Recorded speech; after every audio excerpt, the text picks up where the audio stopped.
Bonjour à tous et bienvenue dans Notions juives. Aujourd'hui encore, nous allons répondre à une question qu'on a reçue. Je ne manquerai pas de faire savoir l'adresse mail pour nous joindre et nous poser toutes sortes de questions. D'ailleurs, j'invite le public à nous poser toutes sortes de questions qui viennent de tous bords, juifs comme non juifs. En revanche, je m'engage à trouver des réponses dans les sources du judaïsme. C'est pour ça qu'on a appelé ça notion juive. Mais étant donné que le judaïsme est universel et qu'il peut répondre, qu'il a la capacité, en tout cas, et voire même la vocation de répondre à toutes les questions de l'humanité, c'est pour ça que une réponse puisée au sein de la Torah, d'ailleurs, plus ces vidéos sortiront, plus on comprendra la pertinence de la Torah au travers des réponses novatrices et avant-gardistes qu'elle apporte sur toutes sortes de sujets. Alors, la question aujourd'hui traite de la foi et de la croyance. Qu'est-ce que la foi? Qu'est-ce que la croyance? Alors, essayons de définir ce qu'on entend par la croyance, avant de définir ce que c'est réellement. On entend par croyance le fait d'être soumis à à tout un carcan de lois qui serait de l'ordre ou du folklore, ou de la superstition, ou du placebo psychologique. Et pour bon nombre de sectes et de religions polythéistes, c'est bien le cas. En revanche, pour ce qui est de la religion monothéiste, du judaïsme, la foi a un tout autre domaine. En essence, elle est différente. Et même les autres religions du judaïsme, comme le christianisme et l'islam, qui ont basé leur fondement sur la révélation du Sinaï, celle que le judaïsme a apportée au monde, eux aussi, jusqu'à un certain point, sont dans cette raisonnabilité démontrable. Ensuite, chacun a bifurqué sur ses propres connivences, nous en parlerons, mais en tout cas, la base, elle est démontrable. Et c'est en cela que le judaïsme, au travers du monothéisme qu'elle a présenté au monde, a réussi son pari d'avoir été celle qui a été la mère de la religion, de toute religion qui a fédéré les hommes en la croyance en un Dieu unique. Alors pourquoi je dis que la religion juive, puisqu'on parle de la religion mère, est complètement différente, radicalement différente des autres religions qui baseraient leur doctrine sur des doctrines ou métaphysiques ou de l'ordre de la superstition, puisque la religion juive se veut être un savoir, et non pas une croyance. Évidemment qu'il y a le facteur de la croyance dans la religion juive, mais il faut définir où est-ce qu'il est, où est-ce qu'il se trouve. Le facteur de la croyance dans la religion juive ne se trouve pas dans l'existence de Dieu, de l'être suprême. Le facteur de la croyance se situe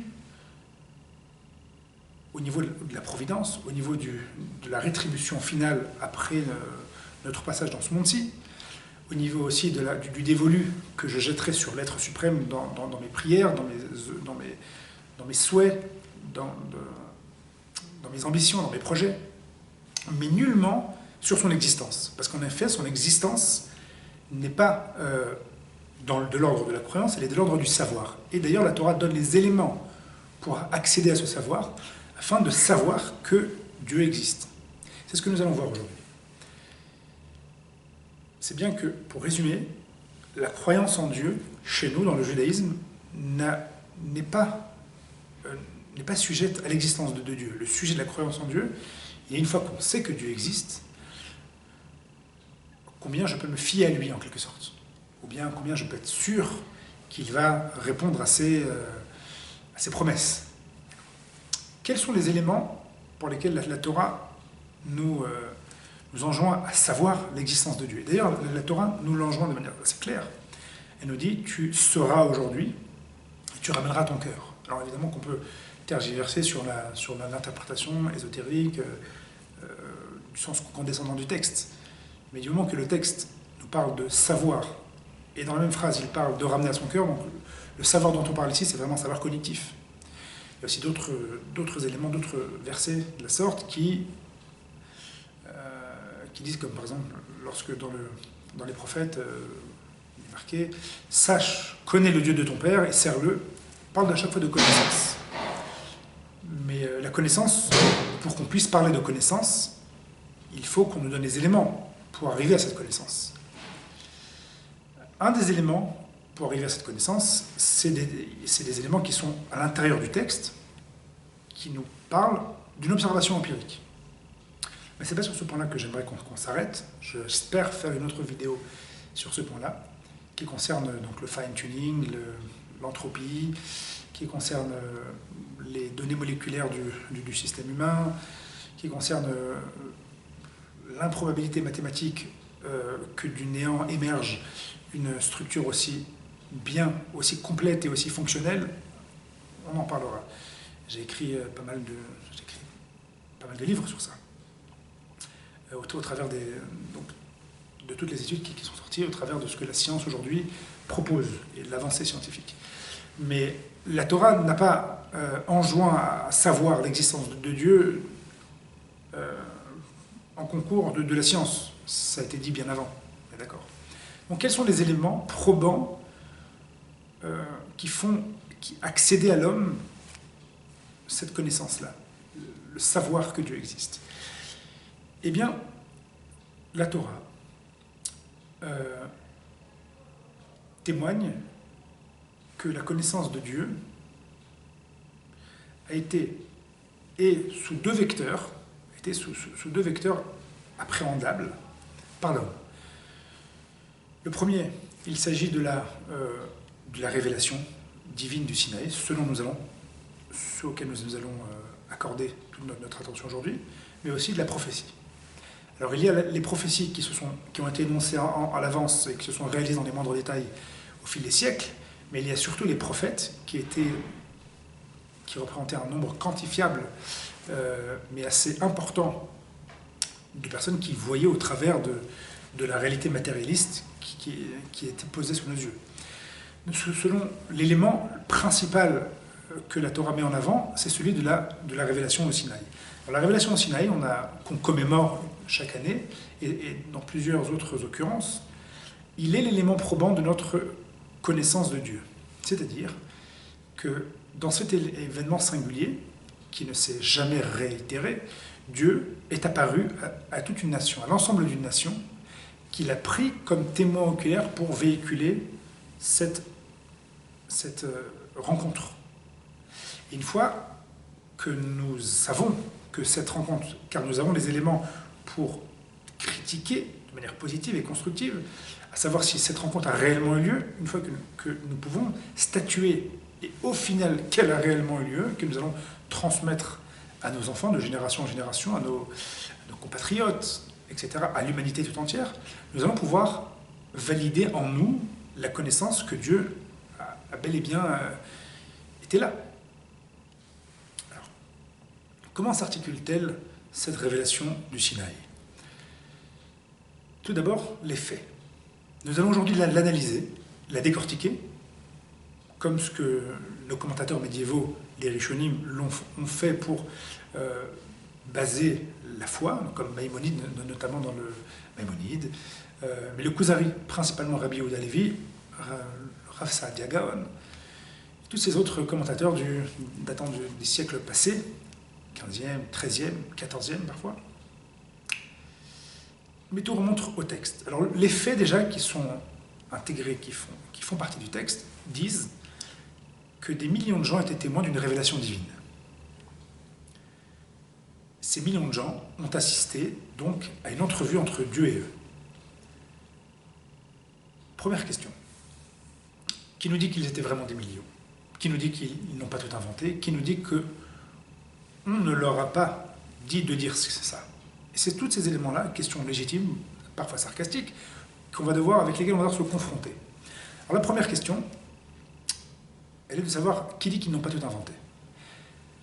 De manière assez logique, de manière assez probable, il est hautement improbable de soupçonner que des millions de personnes qui véhiculent un témoignage de masse puissent s'entretenir, se convenir d'un mensonge global qui aurait attrait à leur destinée pour jusqu'à la fin des temps, eux et leurs enfants. Et dans le cas contraire, si on voudrait prétexter que quand même, qui dit que non? À ce moment-là, on jette un dévolu sur toute l'histoire. Car Alexandre le Grand n'est Alexandre le Grand que par le témoignage de masse qui nous a été rapporté de ces faits d'armes. Prétendre que ça n'a jamais eu lieu parce que nous ne l'avons pas entendu, nous ne l'avons pas vu, et que nous ne pouvons pas baser notre savoir de cette personnalité, comme de toutes les autres personnalités, sur les dires d'un témoignage de masse, serait en réalité remettre toute l'histoire en question. Il n'y aurait pas d'histoire. La probabilité est que des millions de personnes ne mentent pas lorsqu'ils témoignent de manière oculaire, de manière sensitive, avoir vécu un événement. Très bien. Ça, c'est un postulat historique. Donc, ce que nous devons faire, c'est d'être sûr que ce témoignage a réellement eu lieu.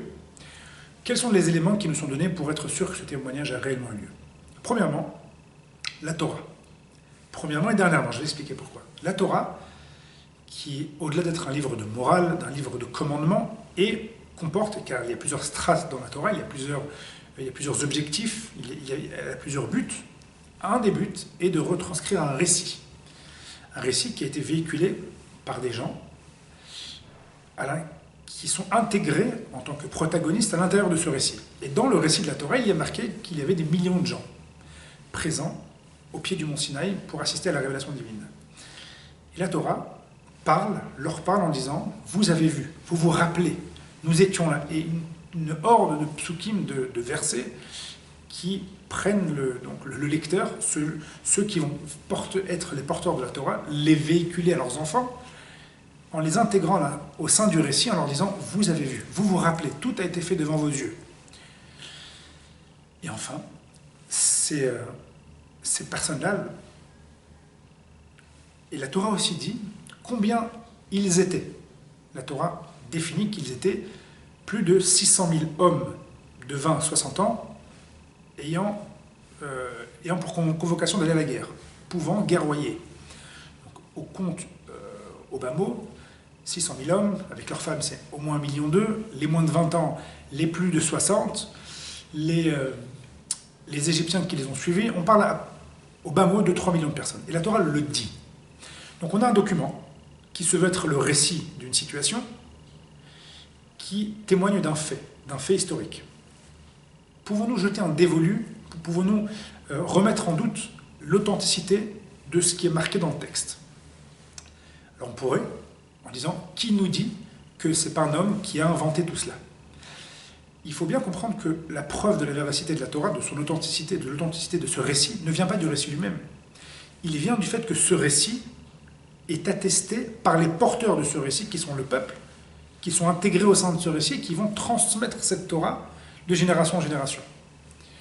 Donc la Torah n'est que l'expression de leur témoignage de masse. Mais la preuve vient du peuple, de la transmission que le peuple fait de ce récit. D'accord ?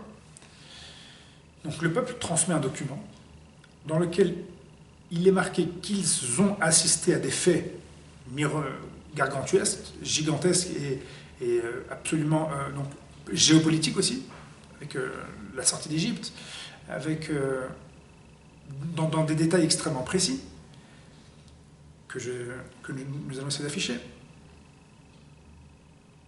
Le texte dit aussi qu'ils étaient une somme de gens. À ce moment-là, la première question à se poser, c'est est-ce qu'ils ont pu inventer tout ça? Est-ce qu'on a pu écrire ce texte-là et dire à certaines personnes, allez-y, prenez ce texte-là et inventez-vous la vie qui paraît à l'intérieur et transmettez ça à vos enfants. C'est inconcevable du fait qu'on parle de millions de personnes qui sont inscrites dans ce texte et on y associe des événements absolument inouïs. Donc si on veut transmettre un texte comme ça à des gens qui n'ont pas vécu ce qui est dit qu'ils ont vécu et qui ne sont pas au même nombre que ce que le texte prétend, ces personnes-là regarderaient le texte en se disant mais c'est n'importe quoi. On n'était pas là-bas. On n'a pas vécu ce qui se passe, ce qui se trame.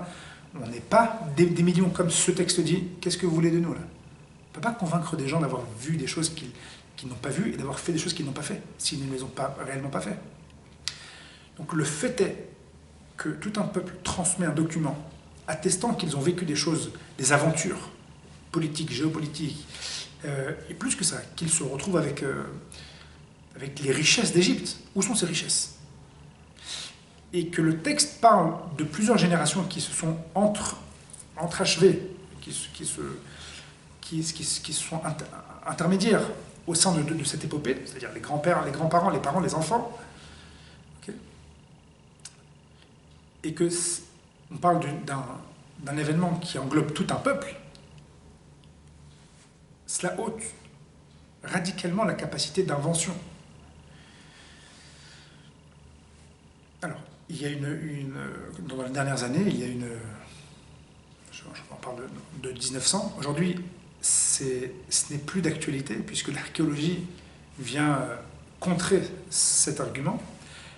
La critique biblique avait proposé qu'en réalité, on ne peut pas dire que c'est Moïse, celui qui est l'auteur de la Torah, reçue par Dieu, qui a écrit le texte, parce que lui, il est en présence de tout le peuple. Donc on ne peut pas prétendre à ça. Mais ils ont émis l'hypothèse selon laquelle il y aurait un homme qui aurait écrit cette Torah telle qu'elle, et qui l'aurait ensuite transmis au peuple juif, en leur disant, effectivement, vous n'avez pas vécu ce qui a été vécu, mais vos aïeux l'ont vécu. D'ailleurs, preuve en est le texte. Mais en réalité, le texte aurait été écrit ultérieurement. On parle de l'époque helléniste, etc. Une des raisons pour lesquelles la critique biblique avait dit ça, c'est qu'elle n'avait pas trouvé donc, de preuves jusqu'alors de l'existence du peuple d'Israël précédemment au premier temple.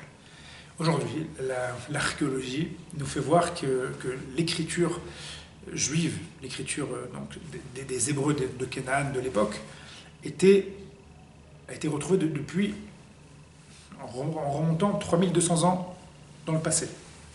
En 2022, le professeur Gershon Galil de l'université de Haïfa a fait une découverte fantastique dans laquelle il a mis en lumière plaquettes retrouvées au mont Ebal, donc en Samarie, dans lequel l'écriture juive, on parle de plus d'une quarantaine de caractères, est tout à fait manifeste. Dans une stèle de Ramsès II, il avait été aussi fait mention du peuple d'Israël. Ça n'y était pas au courant du XVIIIe siècle, fin du XVIIIe, début du XIXe, l'époque de la critique biblique. Aujourd'hui, c'est pour ça qu'on n'en entend plus beaucoup parler. Mais prenons cet argument et essayons de le contrer de manière logique et rationnelle.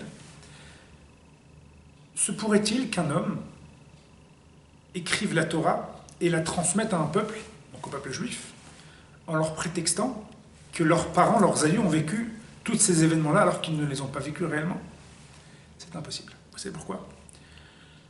Parce que cela impliquerait, dans la réalité de l'argumentaire, parce qu'il faut toujours se remettre dans la réalité possible et se mettre en contexte. Est-ce que c'est possible? Est-ce que ça passe l'examen de la réalité ou pas? Il peut y avoir des arguments théologiques qui sonnent avec une certaine rationalité, mais du moment où ils ne passent pas l'examen de la réalité, ils sont désavoués de facto. Est-il possible qu'une personne donc, aurait convaincu le peuple juif, après coup, d'avoir reçu, d'accepter la Torah? Cela sous-tendrait, cela impliquerait que tout le peuple juif n'est pas commun à la Torah, n'est pas fréquent à la Torah, il ne connaît pas la Torah, ou bien qu'il connaît une autre religion, une idolâtrie quelconque. Et ce faussaire lui dirait, prends le peuple juif, prends ce document-là, et y attelle-toi. Et cette histoire, c'est l'histoire de tes aïeux. Alors, si on essaie de se mettre dans la réalité factuelle dans laquelle cet événement aurait pu avoir lieu, qui a été proposé d'ailleurs par la critique biblique, si on veut donner un document qui est si impactant dans la vie quotidienne des gens du peuple juif, ne croyez-vous pas qu'ils demandent à leur grand-père, papa, maman, papi, mamie, arrière-papi, arrière-mamie, avez-vous eu vent de ce que ce monsieur est en train de nous dire pour notre peuple? Si oui, oui, sinon non. C'est vérifiable. Alors qu'est-ce qu'ils ont dit pour ne pas se confronter à cet argumentaire? Non, vous ne comprenez pas. Il y a eu un grand temps qui s'est passé dans lequel votre peuple n'a pas pratiqué, et je viens restaurer cette foi-là, cette foi, la foi de vos aïeux. Donc on ne peut plus demander à papy et mamie, parce que c'était il y a 200 ans. Et c'est là où il se heurte à un grand rocher. C'est que nous avons une chronologie extrêmement précise et détaillée de l'épopée du peuple d'Israël depuis le moment de sa création, depuis le moment de du don de la Torah, duquel il a fait peuple. Réfléchissons. Il dirait, ce faussaire-là, que les aïeux ont vécu ce qu'ils ont vécu, c'est d'ailleurs ce qui est marqué dans la Torah, que tout le peuple l'a oublié depuis 200 ans. Le problème, c'est que cette Torah-là, elle ne s'arrête pas aux 5 livres du Deutéronome, aux 5 livres du Pentateuque, pardon, qui finissent avec le Deutéronome. Elle continue avec 24 autres livres, qui courent une période historique jusqu'au deuxième temple. D'accord? Et Dieu, dans son génie divin, a fait en sorte qu'il y a une juxtaposition entre Josué, à l'intérieur de la Torah, et le livre de Josué. Et avec la fin du livre de Josué avec celui des juges, et la fin des juges avec celui des rois. Ce qui fait qu'il y a une juxtaposition totale, constante, qui ne permet pas un temps mort dans lequel le peuple n'était pas ensemble, porteur de sa foi et de ses valeurs et de ses traditions. Cette personne-là, elle s'est arrivée quand? Bon, si elle est arrivée avant l'Égypte, d'accord, il y aurait l'Égypte ensuite qui serait vécue par ces personnes-là. L'Égypte, le Sinaï, etc. Donc c'est qu'elle est venue forcément après. Et on rappelle que cet argument ne peut tenir que si on dit que le peuple a oublié, au bout d'un moment, ses traditions. C'est quand qu'il a oublié? Donc une fois que le livre, les 5 livres du Pentateuque s'arrêtent, s'interrompent. Et là, on peut rentrer ce temps-là. Le problème, c'est qu'il y a une juxtaposition avec le livre de Josué. Donc tout de suite après, Josué nous dit, quand il rentre en Israël, que tout le peuple était déjà connaissant de ces traditions, qu'ils avaient pris depuis le Sinaï, qu'ils véhiculent. Donc c'est après Josué aussi, il y a encore une chronologie des rois d'Israël, jusqu'au second temple.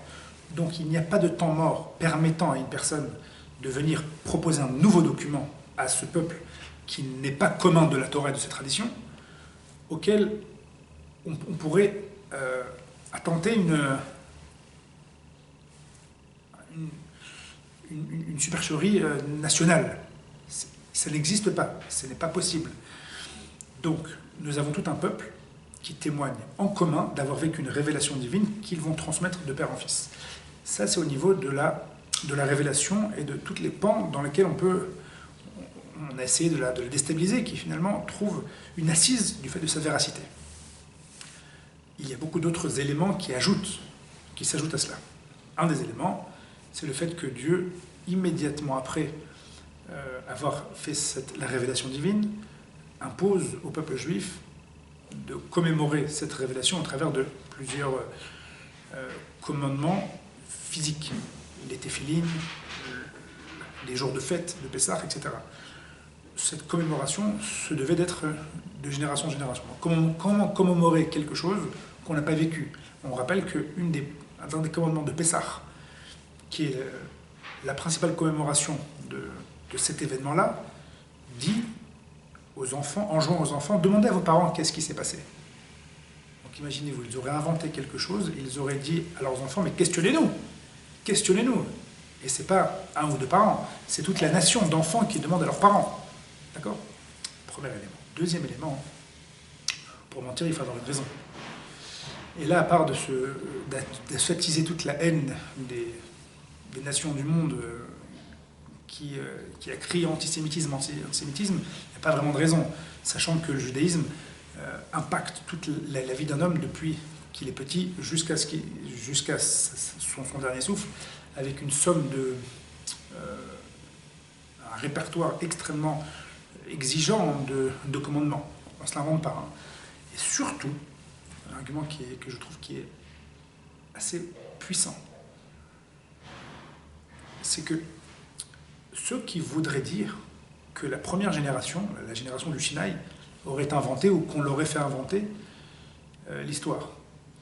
Il faut aussi, encore une fois, se remettre dans le contexte, et dans le contexte dans lequel nous sommes dans une idée dans laquelle la génération va transmettre à leurs enfants, et elle va transmettre à leurs enfants ce qu'elle a vécu au Sinaï. Donc d'après cet avis-là, ceux-ci sont des faussaires, ou bien on les a faussés, que ce soit ça, comme ça ou comme ça. Leurs enfants ensuite sont donc les victimes de ces faussaires.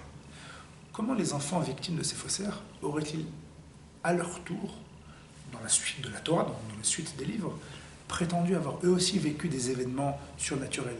Si tout était faux, si on les a faussés, ils sont les victimes, donc ils ne vont pas eux-mêmes manigancer à leurs enfants d'autre chose, au travers d'autres éléments. Ça commence à devenir farfelu tout ça.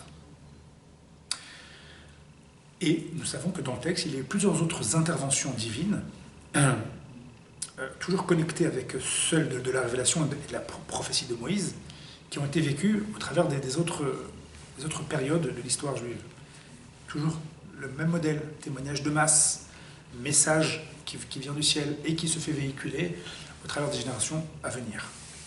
Voilà comment Dieu, en quelque sorte, impose aux Juifs de savoir qu'il existe, et au travers de ce savoir implique le respect de ses commandements. C'est ainsi que la religion juive n'est pas une foi, au sens commun du terme, qui sous-tend une incertitude. Elle est un savoir. Où est-ce que la foi rentrera en ligne de compte?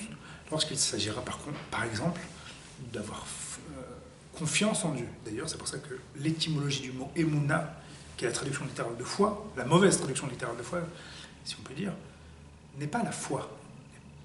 Elle est la confiance. Ani be'amana ito, dit le Midrash. Je suis en confiance avec lui. En Dieu, on a confiance. Lorsqu'il s'agit de connaître Dieu, nous avons un témoignage qui nous a été transmis de son existence.